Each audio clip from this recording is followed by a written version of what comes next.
सारे विषयों पर बात करने के लिए हमारे साथ जुड़ रहे हैं केंद्रीय मंत्री पीयूष गोयल जी। पीयूष जी, बहुत स्वागत है आपका इंडिया टीवी पर, और सबसे पहले आपको स्वाधीनता दिवस की बधाई। प्रधानमंत्री के भाषण में भी और आपके दर्शकों को भी जी हम सब की तरफ से बहुत बहुत बधाई। बहुत शुक्रिया पीयूष जी। प्रधानमंत्री के भाषण को लेकर के बहुत चर्चा इस वजह से हो रही है कि बाहर और सार्वजनिक कार्यक्रमों में प्रधानमंत्री ये बात कह चुके हैं कि अगली बार उनके अगले थर्ड टर्म में देश को वो कहां पहुंचाने वाले हैं। वो एक बात थी, लेकिन 15 अगस्त के मौके पर सीधे देश के नाम संबोधन में प्रधानमंत्री ने कहा कि मैं अगले वर्ष आपको अपने 1 साल का कार्यकाल का रिपोर्ट कार्ड देने आऊंगा और यहां से एक बार फिर तिरंगा फहराऊंगा। मतलब कोई संशय नहीं है। सौरभ जी, मैं समझता हूं कि माननीय प्रधानमंत्री जी ने जिस प्रकार से लगातार देश की सेवा की है, देश के हर मानुष तक पहुंचाया है विकास को, और समावेशी विकास देश के कोने कोने तक पहुंचा है, हर व्यक्ति को देश के विकास का अनुभूति हुई है। मैं समझता हूं ये आत्मविश्वास है, लोगों का प्यार है। और आज के दिन आप देश में किसी भी व्यक्ति से पूछेंगे तो मुझे लगता है जो प्यार, जो विश्वास प्रधानमंत्री नरेंद्र मोदी जी के काम पर, उनकी नीयत पर, उनकी ईमानदारी पर आपको चारों ओर देखने को मिलेगा। ये एक प्रकार से उस आत्मविश्वास की एक झलक है। देश ने मन बना लिया है। देश माननीय प्रधानमंत्री नरेंद्र मोदी जी को फिर एक बार उनके परफॉर्मेंस के आधार पर, जिस प्रकार से उन्होंने काम किया है गत 9 वर्ष केंद्र सरकार में, उसके पहले गुजरात और उसके पहले राजनीतिक और सामाजिक जीवन में एक लंबी 5 दशकों की ईमानदार और शुद्ध कार्यकाल जो रहा है उनका, उसके आधार पर उन्हें विश्वास है कि अब जो अभूतपूर्व विकास भारत का होने जा रहा है उसमें प्रधानमंत्री नरेंद्र मोदी जी को फिर एक बार प्रधान सेवक के रूप में देश की सेवा करनी है। पीयूष जी, जो 3 मुद्दे प्रधानमंत्री अब बार बार बताते हैं, देश के सामने रखते हैं कि हमें जिनसे सावधान रहना है, परिवारवाद, भ्रष्टाचार, तुष्टीकरण। आज उनके भाषण में तीनों विषयों पर डायरेक्टली जो उन्होंने कहा वो अलग बात है, लेकिन संज्ञाओं के तौर पर भी हमको पढ़ने को मिला। जब उन्होंने कहा शुरुआत में मेरे 140 करोड़ परिवारजन, अब तक वो मेरे देशवासी कहते थे, मेरे भाई बहन कहते थे, लेकिन जब आज उन्होंने कहा ये सब 140 करोड़ देशवासी मेरा परिवार हैं, तो ये इशारा है कि ये मेरा परिवार है और दूसरा परिवार क्या करता है।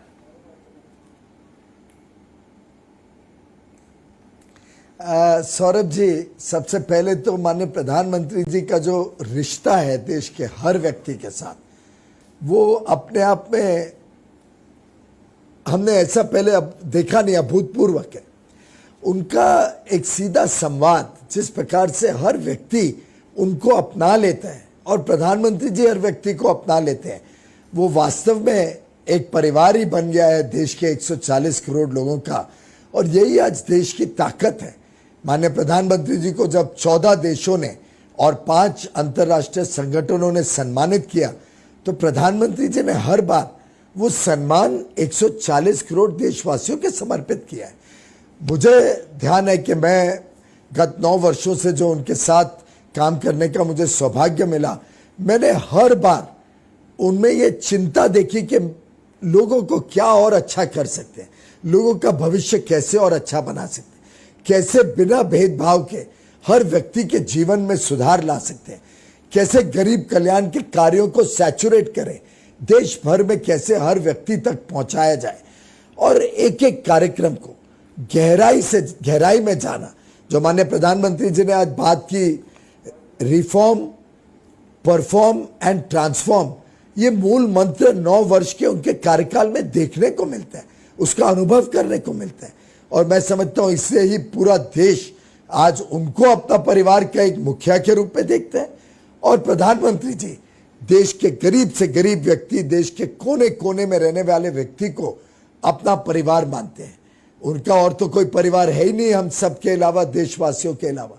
और बाकी दूसरी तरफ आप देखते हैं कि मेरिट का तो कोई स्वभाव ही नहीं है रिकग्नाइज करने का। दूसरी तरफ हम देखते हैं अलग अलग पार्टियां जो एक घमंडिया गठबंधन बना के बैठे हैं, जहां पे एक ही परिवार पार्टी को नेतृत्व देता है, चाहे वो कॉम्पिटेंट हो ना हो, उसमें क्षमता हो ना हो, उनकी क्या काबिलियत है, उनका क्या लोकप्रियता है, उससे कोई संबंध ही नहीं है। ये जो परिवारवाद है, इसने इस देश को बहुत हानि पहुंचाई है। और मैं समझता हूं प्रधानमंत्री जी ने सिर्फ देश को सावधानी बरतने को कहा, इस प्रकार की सोच और मानसिकता से। अच्छा, उन्होंने ये भी कहा कि चूकना नहीं है, किसी दुविधा में नहीं रहना है, तो ये क्या सीधी अपील थी 2024 के लिए? नहीं, उन्होंने ये कहा कि देश को विकसित बनाना है, और देश को विकसित बनाने में कई ऐसे लोग हैं, कई ऐसे नकारात्मक सोच की पार्टियां हैं जो आपको रोकने की कोशिश करेंगी, जो सोचती है कि आपको गरीब या पिछड़ा बना के ही उनका दुकान, उनकी राजनीति चल सकती है। तो मैं समझता हूं प्रधानमंत्री जी ने आह्वान किया 140 करोड़ भारतवासियों को, भाई बहनों को, उनके परिवारजनों को, कि अब किसी प्रकार की दुविधा में ना रहें, किसी के बहकावे में ना जाएं। अब हमें देश को विकसित बना के ही छोड़ना है। और ये जो अमृत काल है, जिसका 1 वर्ष अपने आप में हमने देखा कि हम विश्व की फास्टेस्ट ग्रोइंग अर्थव्यवस्था के रूप में उभरे हैं। पूरा विश्व आज भारत को नई नजरिए से देखता है, भारत के ऊपर विश्वास करता है, उस बात को भी उजागर किया। भारत से उनकी पूरे विश्व की कई अपेक्षाएं हैं, और पूरा विश्व आज भारत को एक मित्र बनाने के लिए, भारत के साथ कंधे से कंधा लगा के काम करने के लिए तैयार बैठा है। हमें ये अपॉर्चुनिटीज, ये संभावनाओं से भरा हुआ देश अब आगे रुकना नहीं है, थकना नहीं है, किसी प्रकार से हारना नहीं है। हमें जीतना है, हमें जीतना है हर उस चुनौती के सामने जो कई विपक्षी नेता बार बार उजागर करते हैं। हमें देश को विकसित बनाना है, ये आह्वान को आज प्रधानमंत्री जी ने देश के समक्ष रखा है। पीयूष जी, प्रधानमंत्री ने पहले देश के सामने संकल्प रखा था कि हमें अगले 2047 तक विकसित राष्ट्र बनना है, डेवलप्ड नेशन बनना है।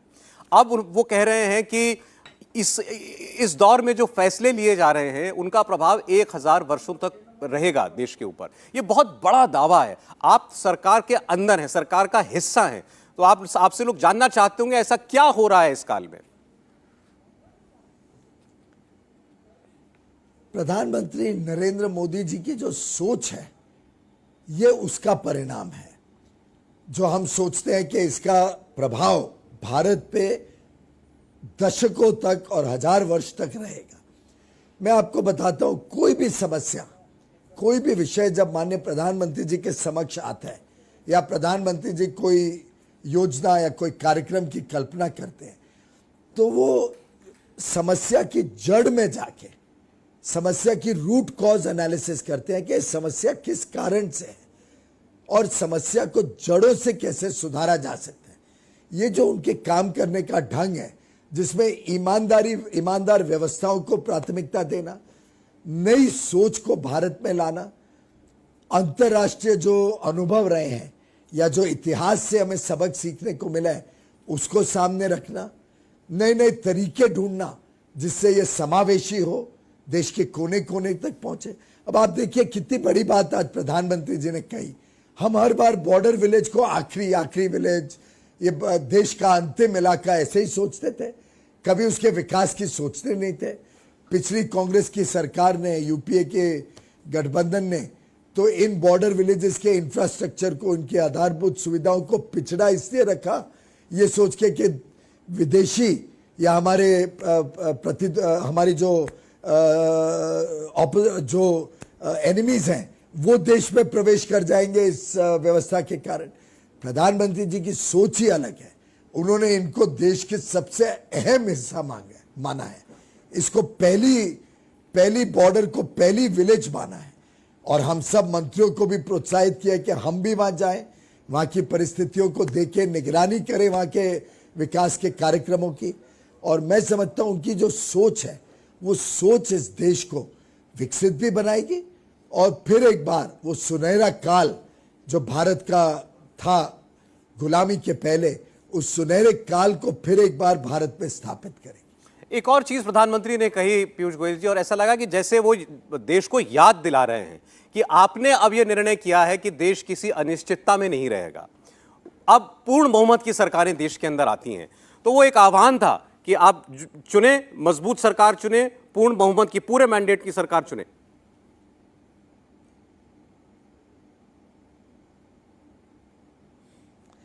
मैं समझता हूं कि देश ने 30 साल तक जो अनुभव किया, अलग अलग सरकारें आई गई, और अधिकांश उन सरकारों में आप देखोगे कि कांग्रेस का सबसे बड़ा हाथ था उन सरकारों को डिस्टेबलाइज करने का। वो तो खुद की भी पार्टी की सरकार जो चलाते थे उनको भी इनस्टेबल रखते थे, पूरे समय नरसिम्हा राव जी को परेशान करते रहे। उन्होंने सरकार बनाई, आई.के. गुजराल की, देवे गौड़ा की, उसको भी गिराते रहे। मैं समझता हूं ये जो उनकी 30 वर्ष की राजनीति रही, उससे जनता त्रस्त हो गई थी, और अब पिछले 9 वर्षों में उन्होंने अनुभव किया एक निर्णायक नेतृत्व का, एक ईमानदार नेतृत्व का, एक ऐसी सरकार जो कभी जनता को ये नहीं बोलेगी कि मैं क्या करूं, अगर देश में भ्रष्टाचार है तो ये गठबंधन की वजह से भ्रष्टाचार है। आपको याद है वो फेमस डायलॉग मनमोहन सिंह जी की सरकार का, जिसमें उन्होंने कहा था these are compulsions of coalition politics. 2G scam के, टेलीकॉम स्कैम के परिप्रेक्ष्य में उन्होंने कहा था these are compulsions of coalition politics.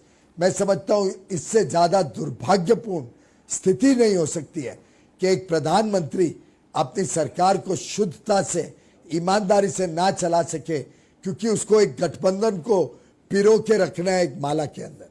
प्रधानमंत्री नरेंद्र मोदी जी ने देश को एक नई मिसाल दी है, ईमानदार सरकार की, एक निर्णायक सरकार की, देश के जनता की आशाएं, अपेक्षाएं, आकांक्षाओं के साथ जुड़ी हुई सरकार की, एक समावेशी विकास लोगों तक पहुंचे ऐसी सरकार की, गरीब कल्याण की, सुशासन की। और मैं समझता हूं ये जो अनुभव रहा है देशवासियों का, ये लोग जल्दी भूलेंगे नहीं, और प्रधानमंत्री नरेंद्र मोदी जी को जो प्यार और विश्वास उन्होंने गत 2014 और 19 में दिया, उससे भी अधिक प्यार और विश्वास 2024 में देने के लिए जनता तत्पर है। पीयूष जी, मेरा अंतिम प्रश्न, और चूंकि आज इतना बड़ा समारोह था, हर वर्ष हम देखते हैं, और आज़ादी का इससे बड़ा जश्न नहीं होता जो लाल किले पर होता है। मल्लिकार्जुन खड़गे साहब, कांग्रेस प्रेसिडेंट, वो आज, उनको निमंत्रण था विशेष अतिथि के तौर पर, वो वहां नहीं गए। उनसे सवाल पूछा गया तो उन्होंने कहा कि देखिए बहुत समय उसमें जाता, अब कार्यक्रम में बहुत जल्दी आकर के बैठना पड़ता है, फिर प्रधानमंत्री जब तक नहीं जाते हम तब तक नहीं जा सकते, फिर गृह मंत्री जाएंगे, फिर रक्षा मंत्री जाएंगे, फिर स्पीकर साहब जाएंगे, बहुत समय हमारा चला जाता।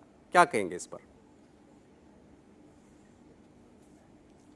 मुझे लगता है इस पे तो टिप्पणी भी करना, मुझे लगता है बहुत ही दुर्भाग्यपूर्ण होगा। मैंने अलग अलग कारण जिंदगी में सुने हैं जब विपक्ष ने कुछ ना कुछ कारण से कोई कार्यक्रम नहीं अटेंड किया। हमारे तो नए पार्लियामेंट तक के उद्घाटन समारोह में विपक्ष शामिल नहीं हुआ था। भारत मंडपम जैसा एक देश को उत्साह देने वाला नया लोकार्पण, जिसमें G20 होना है, जिसमें पक्ष विपक्ष का सवाल ही नहीं है, जो देश की आन बान शान का प्रतीक है, उसमें भी विपक्ष के एक ही नेता आए थे सिर्फ। खड़गे जी वगैरह कांग्रेस ने तो कोई भी नहीं आया था, सबको निमंत्रण गया था। आज तो विशेष निमंत्रण था, उनको आगे बैठना था एकदम, और उनके लिए सभी सुविधाएं रहती। और मैं आपको विश्वास दिला सकता हूं, माननीय प्रधानमंत्री जी चिंता करते हैं कि अगर कोई विपक्ष का बड़ा नेता आए तो उनको सम्मान पूरा मिले। अगर इतना बड़ा देश के लिए आज का महत्वपूर्ण दिवस, भारत की स्वतंत्रता का दिवस, भारत की आजादी का दिवस, उसका जो समारोह है वो किसी पार्टी या दल का नहीं होता है, वो देश का होता है। उसमें भी अगर मल्लिकार्जुन खड़गे जी, जो बड़े वरिष्ठ नेता है, अनुभवी हैं, 50 वर्ष का उनका राजनीतिक कार्य है, उनको ये टाइम वेस्ट लगता है, या उनको ये लगता है कि उसमें समय पे पहुंचना पड़ता है, वो एक उनको कठिनाई लगती है, तो मैं समझता हूं ये हर एक 140 करोड़ देशवासियों का अपमान है। ये कोई प्रधानमंत्री जी या सरकार का अपमान नहीं है, ये 140 करोड़ देशवासियों का अपमान किया है आज खड़गे जी ने और कांग्रेस पार्टी ने। ये हर उस आर्म्ड फोर्स, हमारे सेनानियों का अपमान किया है जो एक कार्यक्रम की रचना, व्यू रचना करते हैं और कार्यक्रम की पूरी तैयारियां करते हैं। आज का कार्यक्रम डिफेंस मिनिस्ट्री का कार्यक्रम है। तो मैं समझता हूं गांधी परिवार और खड़गे जी, जिनके प्रतिनिधि के रूप में आज वो बैठे हैं कांग्रेस में, ये दोनों ने आज 140 करोड़ देशवासियों का अपमान किया है और भारत की सेना का अपमान किया। पीयूष गोयल जी, बहुत शुक्रिया आपका हमारे साथ जुड़ने के लिए, और मुझे पूरी उम्मीद है, खासकर चुनाव वर्ष है और कई अवसर आएंगे आपके साथ चर्चा करने के। बहुत धन्यवाद।